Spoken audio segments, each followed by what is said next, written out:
नमस्कार, मैं naturopath doctor Ranju. Holistic health solution में आपका स्वागत है।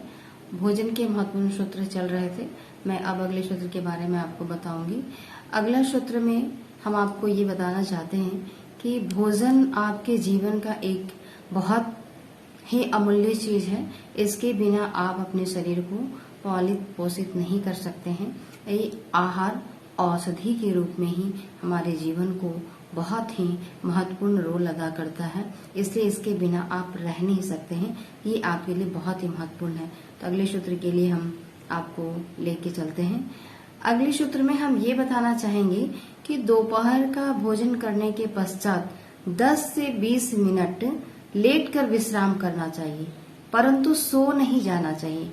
सो जाने से क्या होता है कि आपके बॉडी में जो भोजन गया है उसका जो फंक्शंस होता है वो फंक्शंस में ट्रैपिंग और बाधाएं और अवरोध पैदा होती है।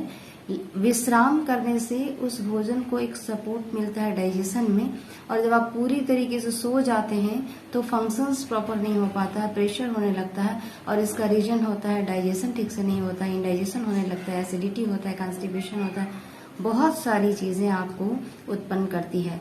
तो इसलिए बार बार ये भोजन के सूत्र में ये चीजें इसलिए रखी गई है कि इसको पूरा ध्यान रखना है। जब आप ध्यान रखते हैं इन चीजों का तो आपके आयु शतायु की तरफ चलेगी, आप बीमार नहीं होंगे। ये छोटी छोटी चीजें हैं पर जीवन का बहुत ही महत्वपूर्ण चीज है, और इसे अनदेखा करने से ही जो बीमारी उत्पन्न होती है इसके लिए आपको दवा शरीर में असर ही नहीं करेगी। लोग कहने लगते हैं कि इतनी दवा खा रहे हैं पर हम ठीक नहीं हुए, पर उसका रीजन कहीं और है। तो ये हर वक्त आपको समझने की जरूरत है। रीजन कई बार बहुत छोटी होती है और उसी छोटी रीजन से रोग बहुत बड़ा हो जाता है। इसलिए भोजन के महत्वपूर्ण सूत्र में मैं आपको बार बार यही बताना चाह रही हूँ कि जितने भी स्टेप आपको बताए जा रहे हैं आप प्रयास करें, बार बार उसे देखें, सुने, समझें, माइंड में रखें। आपसे कुछ गलतियां हो रही है, आप बच्चों को बताएंगे, बच्चे भी आपको याद दिलाएंगे, और आपके घर का माहौल तैयार होगा कि ये सारी गलतियां हमें भोजन में नहीं करना चाहिए। क्योंकि ये चीजें आपको स्कूल, कॉलेजेस, कहीं एक्स्ट्रा इंस्टीट्यूशन ऐसा नहीं है कि आपको पढ़ के बताया जाएगा कि आप ये चीज करें, इसके लिए एक्स्ट्रा कोई टाइम भी नहीं देता है। ये जीवन के आउट ऑफ लिविंग के साथ चलता रहता है। तो आपको अपने लेने की क्षमता होनी चाहिए, सीखने की क्षमता होनी चाहिए, अपने प्रति जागरूक रहना चाहिए। किन किन चीजों के प्रति जागरूक है पहले तो ये भी आपको अपने आप में एक सोचना पड़ेगा, तभी आप स्वास्थ्य प्रदान कर सकेंगे।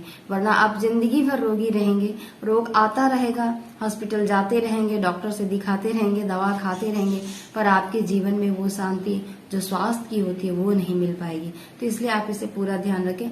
और भोजन के बाद 1 किलोमीटर 1.5 किलोमीटर आपको वॉक करना चाहिए, नॉर्मल वॉक करना चाहिए। इससे क्या होता है कि आपकी बॉडी में जो सर्कुलेशन चल रहा है वो सर्कुलेशन स्लो फास्ट ना हो जाए, नॉर्मल बना रहे, जो भोजन को डाइजेशन करने में सपोर्ट करता है।